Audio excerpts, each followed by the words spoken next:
आज की इस वीडियो में हम लोग वो क्वेश्चन देख रहे हैं जो कि बोर्ड एग्जाम के लिए इंपॉर्टेंट ऑब्जेक्टिव है। ध्यान से समझिए, चैप्टर को कंप्लीट करके ही ऑब्जेक्टिव को अच्छी तरह से समझा जा सकता है। इसलिए जो लोग वीडियोस को अभी तक नहीं पीछे देखे हैं वो चैप्टर के प्लेलिस्ट में जाके सारे वीडियो को देखें, बिल्कुल अच्छी तरह से समझ में आएगा। अब ध्यान से सुनिए, जैसे ये जो क्वेश्चन दिया है, इन जीजर Marsden experiment scattering experiment the trajectory traced bye N alpha particle depends on, मतलब जीजर मार्सडेन के जो एक्सपेरिमेंट हुआ था उसमें अल्फा कण का जो रास्ता है वो किस पर डिपेंड करता है, किस पर निर्भर करता है। अब एक चीज समझे आप, जैसे ये मान लीजिए कि ये न्यूक्लियस है, ये नाभिक है। यहां से आप देखे थे जो सेंटर में गया था वो जिस पथ पे गया था, जिस रास्ते पे गया था उसी पर लौट के चला है। आपको ये मालूम है जो अधिक डिस्टेंस पे था, ये जो दूरी, इसको हम इंपैक्ट पैरामीटर कहते हैं, हिंदी में संघट प्राचल बोलते हैं, जिसको आप बी से रिप्रेजेंट करते हैं, वो सीधे निकल गया था। और आप नीचे आते हैं तो ये इस तरह से बना था।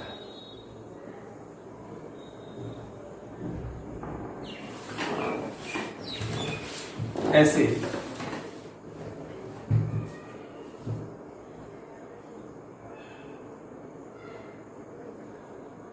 ऐसे तो आप देखिए इसका जो रास्ता यहां पे बन रहा है, ये इसके लिए b का वैल्यू 0 था, इसके लिए b का वैल्यू इतना हुआ, इसके लिए b का वैल्यू इतना हुआ, इसके लिए b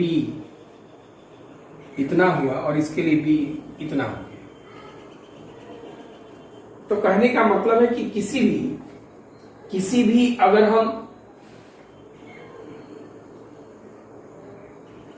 किसी भी स्कैटर्ड माने प्रकीर्णित अल्फा कण का अगर आप रास्ता देखते हैं तो इस रास्ते की बात करें तो इस रास्ते का ये पथ का जो निर्माण हुआ है वो इसके बी पर निर्भर करता है। अगर आप देखें कि b 0 है तो जहां से गया वहीं पर थोड़ा सा ऊपर जाने पे इस तरह से ऐसे ऐसे ये प्रकीर्णन हुआ है, तो ये b पर निर्भर करता है, ये आप ध्यान रखेंगे। तो इसका जो आंसर होगा वो होगा सी, इंपैक्ट पैरामीटर। ध्यान दीजिए, अगला क्वेश्चन हम लोग देखते हैं। इस क्वेश्चन में जीजर मार्सडेन एक्सपेरिमेंट स्कैटरिंग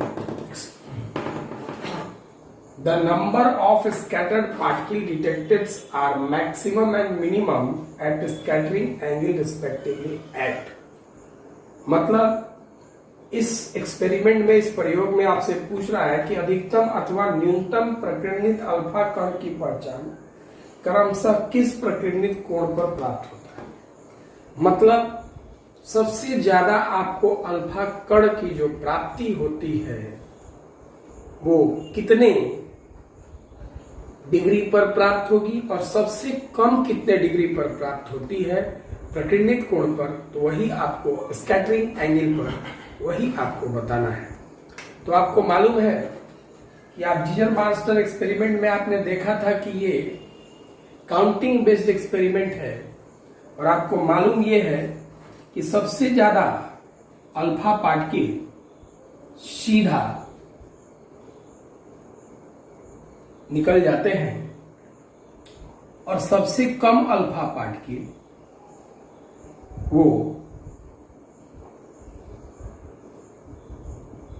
वो सेंटर के सामने से लौट के आते हैं।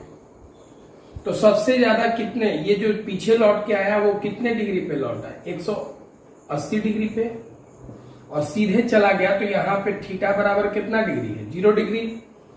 तो सबसे बड़ा सबसे ज्यादा आपको कितना डिग्री पे मिला? 0 डिग्री पे। और सबसे छोटा सबसे ये कम होता है तो सबसे कम कितना डिग्री पे मिला? 180 डिग्री पे। तो मैक्सिमम हुआ 0 डिग्री या मिनिमम हुआ 180 डिग्री क्रमशः है। तो मैंने पहले वाला पहले, बाद वाला बाद में, मतलब रिस्पेक्टिवली के कारण। तो पहले कौन लिखा है? तो पहले लिखा है मैक्सिमम। तो मैक्सिमम आपको मैक्सिमम मिला कितने डिग्री पे? 0 डिग्री पे। और सबसे कम कितना मिलता है? मिनिमम कितना पे? 180। तो 0 और 180 ये फर्स्ट ऑप्शन है, ध्यान देंगे। अगला क्वेश्चन देखते हैं। इस क्वेश्चन में लिखा है कि जीजर मार्सडन एक्सपेरिमेंट में हेड ऑन कॉलिजन के लिए इंपैक्ट पैरामीटर क्या होना चाहिए? माने संघट प्राचल का मान सम्मुख संघट के लिए क्या होना चाहिए? संघट कॉलिजन टक्कर। फिजिक्स की भाषा में हमने पहले में भी बताया था कि टक्कर का मतलब केवल यही नहीं, टकराना ही नहीं होता है। मोमेंटम चेंज को भी हम लोग कॉलिजन कहते हैं। मोमेंटम चेंज अगर बिना टकराए हुए, बिना कांटेक्ट के, बिना संपर्क के ही मोमेंटम चेंज कर जाता है, संवेग बदल जाता है, मोमेंटम बदल जाता है, तब भी हम इसे कॉलिजन कहते हैं। मोमेंटम मास इंटू वेलोसिटी होता है, ध्यान रखेंगे। तो अब देखिए, मास इंटू वेलोसिटी, और आप देखिए ध्यान से, मान लिया जाए कि अगर कोई इस तरह से आता है और वापस इधर चला जाता है तो वेलोसिटी का डायरेक्शन ही चेंज कर गया। तो मोमेंटम चेंज करना, यहां देखिए ऐसे आता है, डायरेक्शन चेंज कर गया, ये भी एक तरह का कॉलिजन ही है। तो डायरेक्शन चेंज करना भी एक तरह का, दूसरे के प्रभाव से, अगर ये आ रहा है और इसके प्रभाव से ये अपना डायरेक्शन चेंज कर रहा है, मतलब मोमेंटम चेंज कर रहा है। मोमेंटम वेक्टर क्वांटिटी है, वेक्टर क्वांटिटी डायरेक्शन से भी बदलता है, चेंज करता है। तो अब ये डायरेक्शन बदलने से भी अब ये बदलता है, तो इसका मतलब क्या है कि ये यहां से ऐसे आके इधर पीछे जब लौट रहा है, इसका मतलब है कि मोमेंटम इसका चेंज किया। तो जरूरी नहीं कि ये टकरा के ऐसे गया और यहां से बिना कांटेक्ट के वापस पीछे चला आया, तो भी इसका मोमेंटम बदल गया। अब मोमेंटम बदला है तो ये कॉलिजन कहा जा सकता है। कॉलिजन क्यों कहा जाएगा? क्योंकि ये दूसरे के इफेक्ट से बदला है। ध्यान से बात को समझेंगे। तो अब इधर देखिए आप कि जीजर मार्सडन एक्सपेरिमेंट में कह रहा है कि हेड ऑन कॉलिजन के लिए, सम्मुख संघट टक्कर के लिए, माने मोमेंटम चेंज के लिए, आप समझिए, इंपैक्ट पैरामीटर मतलब संघट प्राचल का मान क्या होना चाहिए। तो आप सोचिए थोड़ा ध्यान से, मान लीजिए कि ये न्यूक्लियस है। देखिए जैसे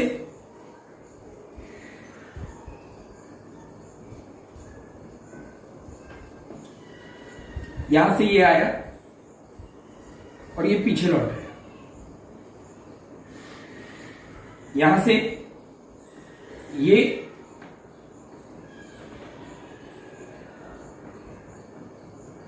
ऐसे,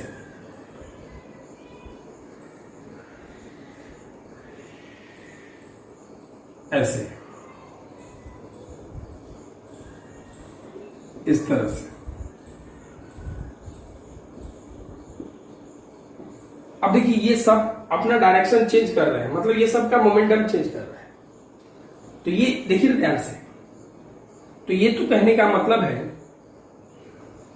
तो अब आप क्या बोल सकते हैं, ये जो बी है संघट प्राचल इंपैक्ट पैरामीटर, ये बी को बोलेंगे आप अधिक, ये मैक्सिमम बी है।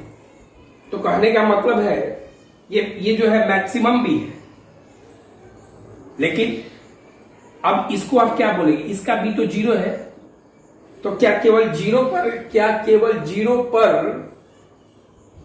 ही मोमेंटम चेंज हुआ है कि ये इसका भी कुछ डायरेक्शन चेंज है, इसका भी कुछ डायरेक्शन चेंज है, ऐसे आया ऐसे गया, इसका भी कुछ डायरेक्शन चेंज है कि नहीं है? तो इसका मतलब ये है कि ये भी जो है हेड ऑन कॉलिजन की कंडीशन को रिप्रेजेंट करता है, ये भी करता है, ये भी करता है। तो इसका मतलब है कि केवल बी का वैल्यू 0 बोलना सही नहीं है। तो अब इधर देखिए, मैक्सिमम बी मैक्सिमम होगा, तो इसका मतलब है कि ये सीधे चला गया, ये हेड ऑन कॉलिजन को सेटिस्फाई नहीं करता है, सम्मुख संघट को संतुष्ट नहीं करता है, लेकिन ये करता है। तो ये जब करता है तो इसका मतलब ये है, ध्यान रखिएगा कि इसका मतलब क्या है। इसका मतलब ये है कि आपको मिनिमम माने बी को छोटा रखेंगे। तो ये छोटा बी के लिए ये 0 है, ये बी इसका बी छोटा है, छोटा है, छोटा है। तो छोटे बी के लिए हम कहेंगे कि मिनिमम बी के लिए, न्यूनतम बी के लिए जब बी का वैल्यू छोटा हो तो ये हेड ऑन कॉलिजन को सेटिस्फाई करेगा, और जब बी अधिक बड़ा हो जाएगा मतलब मैक्सिमम हो जाएगा तो ये सेटिस्फाई नहीं करेगा। तो इसका मतलब है कि इसका आंसर क्या होगा, मिनिमम। अगला क्वेश्चन देखते हैं।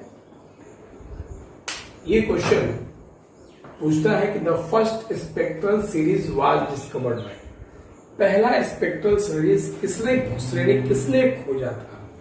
तो आपको मालूम है कि सबसे पहले स्पेक्ट्रल सीरीज बामर ने डिस्कवर किया था। और यही बामर क्यों डिस्कवर हुआ था, क्योंकि ये विजिबल रीजन में आता है, दृश्य क्षेत्र यही है। तो अब ये देखिए, दूसरा क्वेश्चन है which of the following spectral series fall with in the visible range of electromagnetic radiation. मतलब ये पूछ रहा है कि कौन से स्पेक्ट्रल श्रेणी विकिरण के दृश्य भाग में होते हैं या आता है। तो वो कौन सा है, बामर ने खोजा था और ये दिखाई देता था इसीलिए खोजा था। तो इसका भी आंसर क्या होगा, बामर। अगला क्वेश्चन देखते हैं। अभी इस क्वेश्चन को देखते हैं। The wavelength limit present in pastel series. Wavelength limit माने तरंग दैर्घ्य सीमा।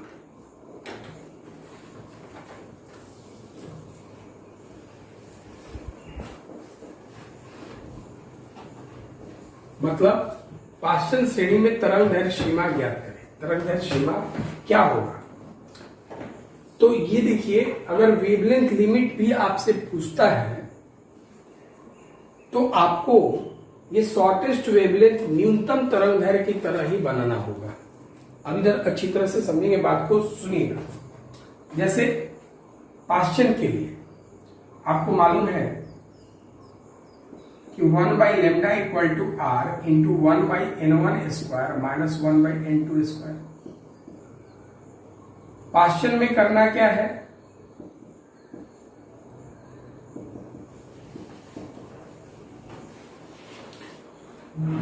लाइमन बामर पाश्चन 3, तो n1 का वैल्यू 3, n2 तो अब ये क्या कर रहा है, लिमिट।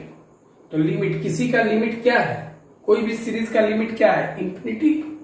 मतलब आप समझ जाइए कि इसमें n2 का वैल्यू क्या है, इंफिनिटी है। तो जब आप इंफिनिटी रखते हैं n2 तो आपको ये शॉर्टेस्ट ही ना मिलेगा। तो आप याद रखेंगे, वेवलेंथ लिमिट का मतलब शॉर्टेस्ट वेवलेंथ। जहां वेवलेंथ लिमिट होता है वहां शॉर्टेस्ट वेवलेंथ होता है। जहां तरंग दैर्घ्य सीमा होती है वहां न्यूनतम तरंग दैर्घ्य होता है। ये दिमाग में रखेंगे। तो अब आप 1/λ इज इक्वल टू r का वैल्यू 1.097 इंटू 10⁷ इंटू ये 1/9 होगा। उल्टा करके जब आप लेमडा को ऐसे उल्टा करके निकालेंगे तो वो 820 नैनोमीटर आएगा, मतलब ऑप्शन नंबर डी। उसी तरह ये क्वेश्चन बामर सीरीज, तो लाइमन बामर शॉर्टेस्ट पूछा। तो शॉर्टेस्ट में n1 का वैल्यू बामर के लिए 2, n2 का वैल्यू आप रखेंगे इनफाइनाइट। तो जैसे रखेंगे, रखने के बाद इसी फॉर्मूला पे सॉल्व करेंगे, इसका आंसर 364.6 नैनोमीटर आएगा। ये अगला क्वेश्चन है वेवलेंथ लिमिट, मतलब उसी तरह का शॉर्टेस्ट वेवलेंथ की तरह का क्वेश्चन है ये। तो अब ये किसके लिए है? तो फंड के लिए। तो फंड, लाइमन, बामर, पास्चन, ब्रैकेट और फंड 5। तो इसके लिए आप N1 का वैल्यू क्या रखेंगे? 5। और शॉर्टेस्ट पूछा है या वेवलेंथ लिमिट पूछा है तो N2 दोनों के लिए इन्फिनाइट होगा। और यही फॉर्मूला पे आप रख के सॉल्व करेंगे। इसका 2278 नैनोमीटर ऑप्शन आएगा। आगे देखते हैं, इस क्वेश्चन को देखते हैं। बहुत इंटरेस्टिंग क्वेश्चन है ये। When an electron jumps from 4th orbit to 2nd orbit, then it is। जब एक इलेक्ट्रॉन चौथे से दूसरे कक्ष में जाता है तब यह है। इस क्वेश्चन का रिलेशन हम पिछले वीडियो में न्यूमेरिकल में भी बताए थे। ध्यान से समझेंगे बात। ये क्वेश्चन क्या है? कहा कि चौथे से दूसरे कक्ष में प्रवेश करता है। तो ये आपका मान लीजिए कि फर्स्ट ऑर्बिट है,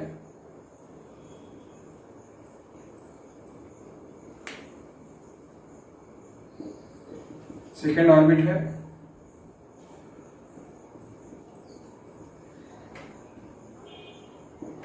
ये थर्ड है और ये फोर्थ। तो कह रहे चौथे से दूसरे में आता है। तो दूसरे में आता है तो इसका मतलब है कि दूसरे में आने का मतलब है बामर। पहला पॉइंट बामर मालूम चला। तो अब ये देखिए बामर कैसे, बामर शुरू कहां से होता है? तो बामर तो 2 में आने को कहते हैं। तो 2 में कहां से आएगा? तो आपका ये जो क्वेश्चन है वो इस लाइन के लिए क्वेश्चन है। ठीक है, अब इस लाइन को पहचान करना है कि ये कौन सा है। तो बामर दूसरे में आता है तब होता है। तो दूसरे में आना हो तो 3 से आ सकता है, 4 से आ सकता है, 5 से आ सकता है, 6 से आ सकता है, 7 से आ सकता है। तो बामर के लिए ये पहला लाइन है और ये दूसरा लाइन है। इसके बाद अगर ये 5 से आता तो तीसरा लाइन होता। तो अब ये चौथे वाले को ही पूछा है। अगर ये ऑर्बिट 5 होता तो दूसरे में आता तो ये बामर है। तो ये, लेकिन ये फर्स्ट लाइन, ये सेकेंड लाइन, ये थर्ड लाइन। उसी तरह 4, 5 आता। लेकिन आपसे पूछा कि तो चौथे से अगर दूसरे में जा रहा है तो ये कौन सा लाइन होगा बामर का? तो दूसरा लाइन है ये। तो सेकेंड लाइन ऑफ बामर, ये सेकेंड ऑप्शन है। आगे क्वेश्चन देखते हैं। इस क्वेश्चन को देखिए, बहुत इंटरेस्टिंग क्वेश्चन है, इंपॉर्टेंट भी है। इन बामर series of emission spectrum of hydrogen, first 4 lines with different wavelength H alpha, H beta, H gamma, H delta.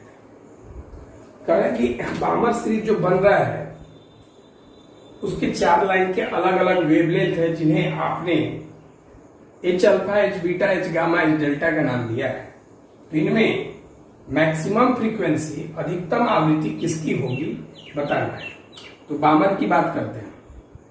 जैसे मान लिया जाए कि ये फर्स्ट ऑर्बिट है,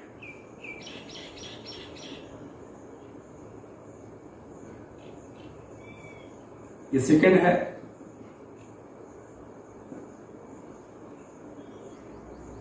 इनके बीच की दूरी जो है कम होती है लगातार, हम बताए थे स्पेक्ट्रम में ही।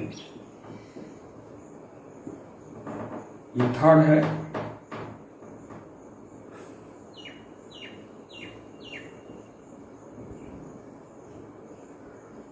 ये फोर्थ ऑर्बिट है,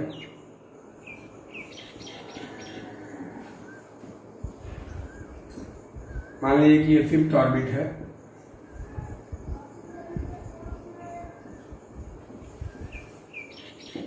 ये 6 है। उसी तरह इन्फिनिटी तक बामर सीरीज की बात हो रही है। बामर मतलब सेकेंड में आएगा, तो सेकेंड में आएगा तो थर्ड से आएगा।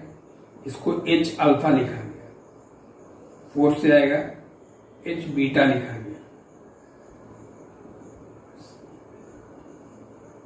सेकेंड में थर्ड से, फोर्थ से, फिफ्थ से इसको H गामा लिखा गया और ये H डेल्टा लिखा गया।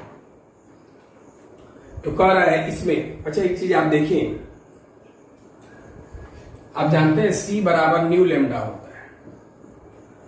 तो न्यू बराबर C बाई लेमडा, मतलब अगर आप इसको कांस्टेंट मान के हटा देते हैं तो nu inversely proportional to 1 by lambda, मतलब जिसका लेमडा ज्यादा होगा उसका न्यू कम होगा, कम होगा।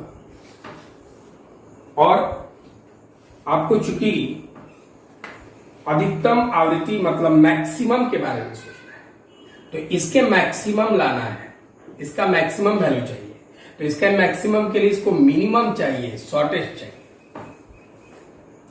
इस चारों में आपको लेमडा किसका शॉर्टेस्ट मालूम चलेगा, तो आप देखिए बामर के लिए तो लेमडा के लिए अगर आप देखें तो 1 by lambda is equal to formula R 1 by N1 square minus 1 by N2 square, मतलब ये आपको मिनिमम चाहिए, ये मिनिमम चाहिए, तो मिनिमम मतलब शॉर्टेस्ट चाहिए। तो बामर है, तो बामर की बात करें तो इसमें N1 का जो वैल्यू है वो 2 है, 2 है। N2 जो आपको लाना है, याद होगा कि शॉर्टेस्ट के लिए आप N2 अभी पहले इंफिनिटी लिखते थे, माने N2 सबसे बड़ा लिखते थे। तो चूंकि आपको यहां इंफिनिटी तक जाना नहीं है, आपको यहां सबसे बड़ा कहां तक जाना है, सबसे बड़ा N2, ये N2 3 भी हो सकता था, 4 भी हो सकता है, 5 भी हो सकता है, 6 भी हो सकता है। तो सबसे बड़ा N2 यहां पे कौन सा होता है, वो इसके लिए वो ये होता है। तो वो कौन सा लाइन होता है, तो H डेल्टा। तो N2 से सबसे बड़ा N2 आपको मैक्सिमम रखना, मिनिमम है तो N2 यहां आपको मैक्सिमम रखना है। तो जब आप N2 को मैक्सिमम रखेंगे आप यहां पर, तो मैक्सिमम, तो इसमें सबसे बड़ा N2 मैक्सिमम कौन सा किस लाइन का हो रहा है, H डेल्टा। तो मैक्सिमम इस क्वेश्चन में H डेल्टा का हो रहा है, तो इसलिए आप यहां याद रखेंगे कि इसका ऑप्शन जो होगा वो H डेल्टा होगा। ध्यान दीजिए, अगला क्वेश्चन लिखा है कि हाइड्रोजन एटम यदि n बराबर 5 से n बराबर 2 में परिवर्तित करता है तो वो कौन सा कलर उत्सर्जित या इमिट करेगा, रेड, येलो, ग्रीन, वायलेट। ध्यान देंगे आप, जैसे 1 by lambda is equal to R 1 by N1 square minus 1 by N2 square. तो वो 5 से 2 में आता है, जहां आता है वो N1 है, जहां से वो N2 है। तो आता कहां है, 2 पर, 1 by lambda 1.097 into 10 to power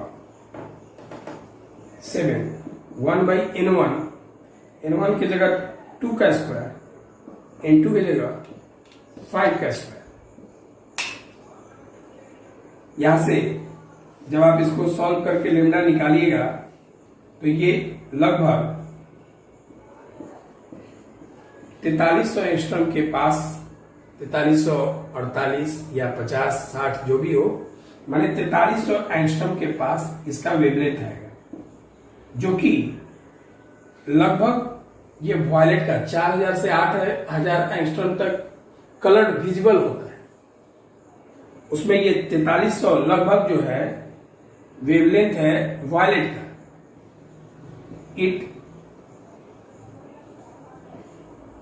is of violet, मतलब यह इसमें से बैगनी के लगभग में है, इसलिए इसका ऑप्शन होगा डी। Thank you.